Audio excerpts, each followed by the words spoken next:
Las causas de la crisis. La crisis de 1929, también conocida como el crash del 29 o la Gran Depresión, fue la más devastadora caída del mercado de valores en la historia en la bolsa de Estados Unidos, tomando en consideración el alcance total y la larga duración de sus secuelas.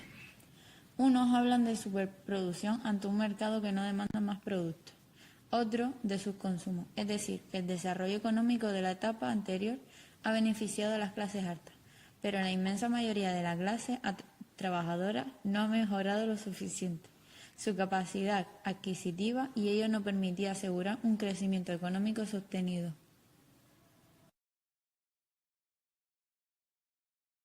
Hemos distinguido dos causas determinantes, que se combinan con los factores secundarios para agrandar la profundidad de la guerra. 1. El crecimiento artificial de la bolsa. Esto es más bien por dos razones. Daban créditos a cualquier persona sin pedirles mucho comprobante económico. Vendían acciones a bajo costo, la gente las compraba y no sabían realmente cómo usarlas o su funcionamiento. A la Belle Époque llegó la Gran Guerra, es decir, la Primera Guerra Mundial, una guerra que provocó numerosas muertes y destrucción. La industrialización había llegado de pleno a la industria armamentista. El crecimiento artificial de la bolsa. La mayoría de los autores se fijan en el comportamiento de la bolsa de Wall Street, la bolsa de Nueva York, cuya espectacular caída provocó la grave crisis financiera y económica de Estados Unidos. Ahora bien, la caída brusca de la bolsa era un eslabón más en la cadena y será la importancia económica de Estados Unidos, primer producto mundial, primer mercado mundial.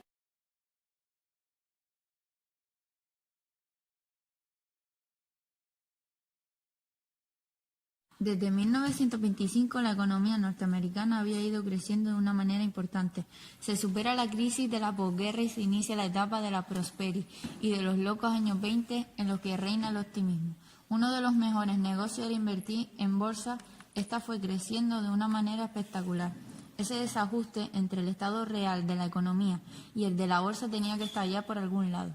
Muchas personas adquirirían acciones con fondos tomados a préstamos. Con dinero propio habían comprado una parte, el resto 5 o 10 veces más, con dinero tomado a préstamos a los corredores.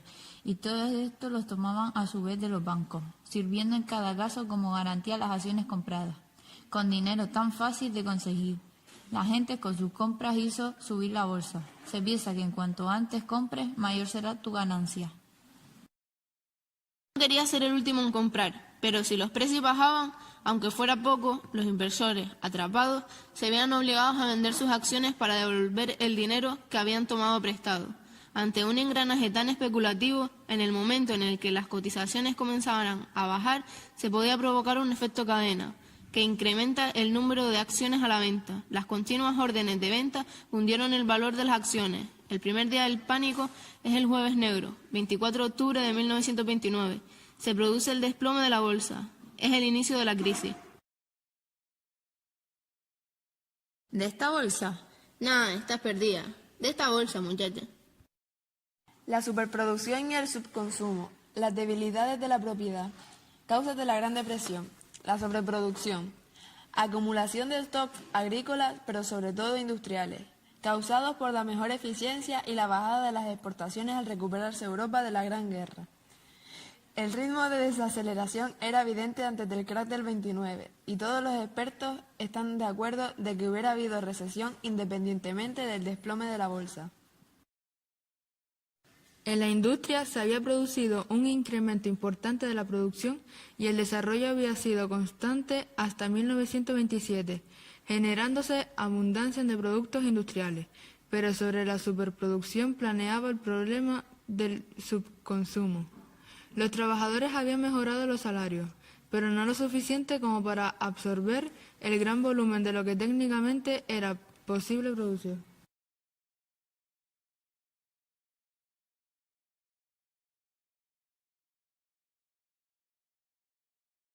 En la agricultura, el aumento de la producción ya venía generando excedentes de productos agrícolas, sin contar con mercados que pudieran absorberlos. Por tanto, los granjeros americanos ya durante los años 20 no podían pagar sus deudas ni comprar productos industriales. La incorporación de otros países a la producción complicaba la situación de Estados Unidos, Argentina, Canadá, Europa ya recuperada. Alimentaban a escala mundial los excedentes de productos agrícolas, sin mercados suficientes para absorberlos.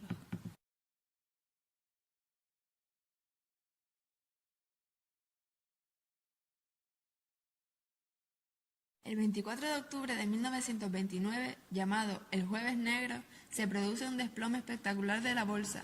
13 millones de acciones salen al mercado y no encuentran comprador. Ese desajuste entre la oferta y la demanda hace que el valor de las acciones caiga en picado.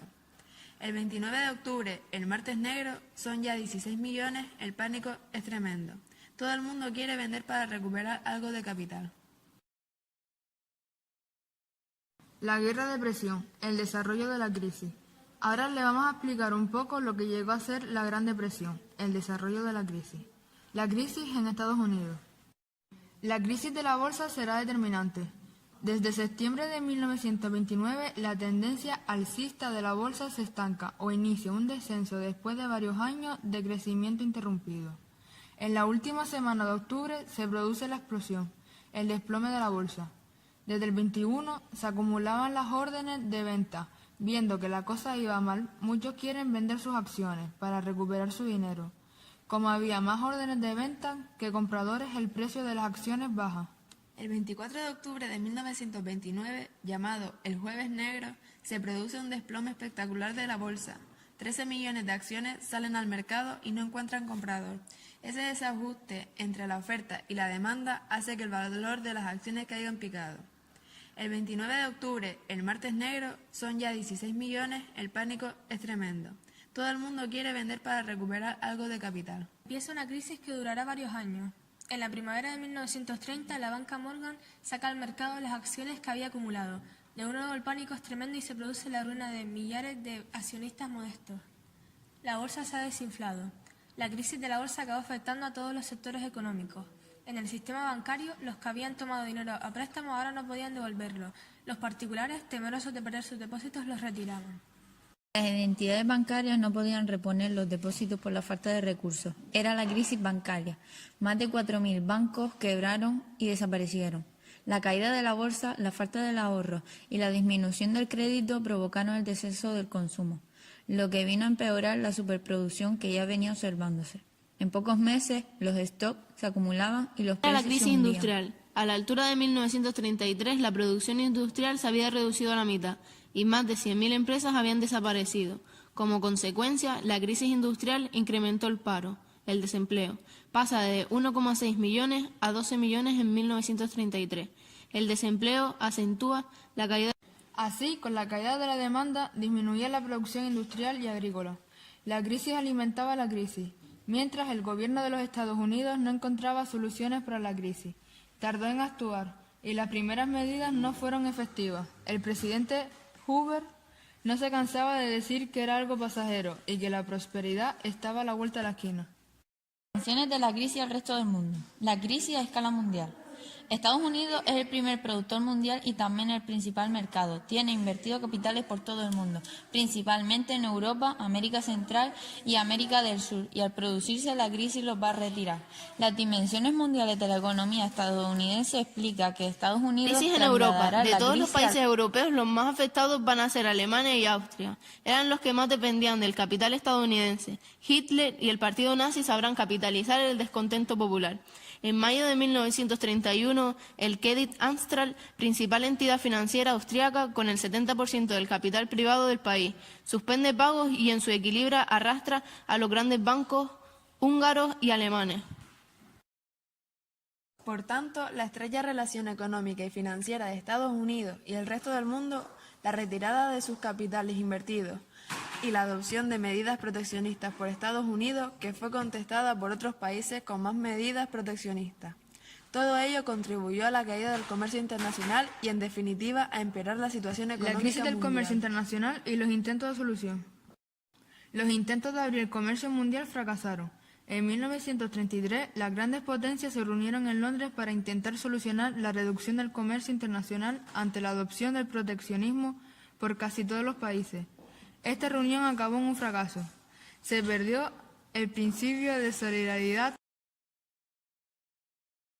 Consecuencias de la crisis.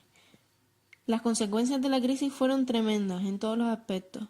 Además del desastre económico como la quiebra de los bancos, el cierre de muchas empresas y la ruina de los campesinos, en el aspecto social, humano, si se quiere. Las consecuencias fueron también terribles: paro, indigencia, aumento de la delincuencia. Desde el punto de vista político, los estados que hasta entonces habían seguido el lema de dejar libremente a la economía van a adoptar un intervencionismo creciente para intentar evitar la repetición de una crisis como esta. En Europa, debido a la crisis, van a subir los partidos de corte autoritario que proponen un control de la economía por el Estado. En esa línea, Hitler sube el poder en 1933.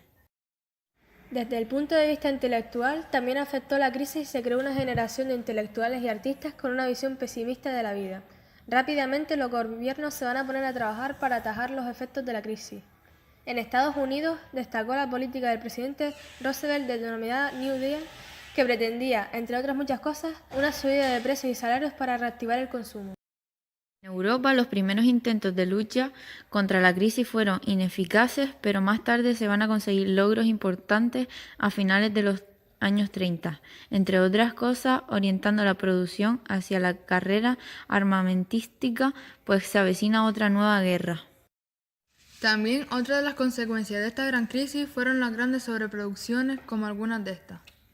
La producción supera las necesidades reales de consumo a partir de 1925, sobre todo en los Estados Unidos, donde los stocks aumentaban conforme se construían las economías europeas.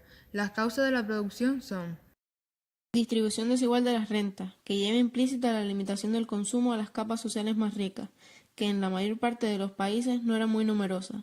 Galbraith señala que en los Estados Unidos el 5% de la población recibía la tercera parte de la renta nacional.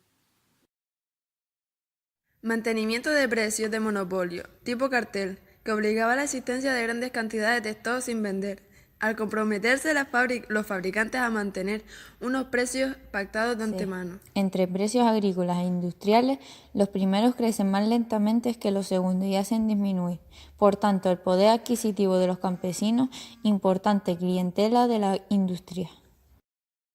La reconstrucción de las economías europeas y el incremento de producción de algunos países menos desarrollados o coloniales durante la guerra, junto con el desenfreno productivo de los Estados Unidos. El desorden monetario. Los momentos de expansión exigen una sensibilidad monetaria y el funcionamiento de un sistema monetario que organice los intercambios desde un centro financiero mediante una divisa hegemónica. Pues la relativa expansión de los años 20 se caracterizó por el marasmo monetario, la pérdida del patrón oro y la excesiva dependencia financiera de los Estados Unidos, convertidos en los principales acreedores y con Wall Street como el centro financiero más importante del mundo. La existencia de nuevos centros financieros como el de Wall Street, junto con los de Londres y París, originó una competencia de préstamos exteriores entre el dólar y la libra que añadió nuevas dosis de inestabilidad. Conferencia de Génova, 1922, se revisa el sistema del patrón oro clásico y se establece el empleo de divisas claves, el dólar y la libra, junto con el oro, para respaldar los billetes emitidos por los bancos nacionales. La desigual y relativa recuperación económica. A partir de 1924 se produce una tendencia al alza en la economía mundial, favorecida por la coyuntura política. Pero de hecho puede afirmarse que únicamente los Estados Unidos tuvieron una clara recuperación, sustentada en la expansión del consumo de masas de dos sectores nuevos, los electrodomésticos y el automóvil. Medidas adoptadas contra la crisis. Estados Unidos, Roosevelt y el New Deal. En 1933 se acaba la etapa de gobierno republicano. Hoover es derrotado y los demócratas con Franklin Delano Roosevelt llegan al poder. El nuevo presidente, junto a un equipo de jóvenes economistas, va a intentar poner freno a la crisis. La política que llevará a cabo se llama New Deal, término que significa nuevo reparto. El Estado va a optar por intervencionismo en la economía y desde ahí va a potenciar la subida de precios y el estímulo al consumo. En algunas medidas estará influido por Keynes, economista inglés que propone una revisión de los principios del capitalismo. Medidas de orden financiero para salvar el sistema bancario. El objetivo fundamental era reformar el sistema bancario que había quedado deshecho tras la crisis. Con la reconstrucción, Finance Comport se apoyó al sistema bancario con un mayor control por el Estado. Se creó un seguro federal para garantizar el ahorro de los depositantes en los bancos. Medidas sociales. Hay que destacar dos leyes sociales. La primera es la Ley de Relaciones Laborales, 1933, que reconocía la libertad de sindicación en las empresas y el derecho a la negociación colectiva de los salarios. Y la otra es la Ley de Seguridad Social, 1935, que introducía un seguro de desempleo, de vejez e invalidez. Medidas para relanzar la agricultura. El problema principal de la agricultura y una de las causas de la crisis en este sector era el gran número de excedentes. Para ello, crea la Agriculture Use Act con el fin de reducir la producción agraria y recuperar los precios. El balance del New Deal es positivo. Contribuyó a salir de la crisis. Hacia el año 1934 sus resultados eran todavía modestos. En 1935 dio un giro social importante. La recuperación económica se consolidaba, pero en 1936-1937 aparece una recesión. Por tanto, la recuperación real no llega hasta después de 1939, con la industria militar, con la Guerra Mundial.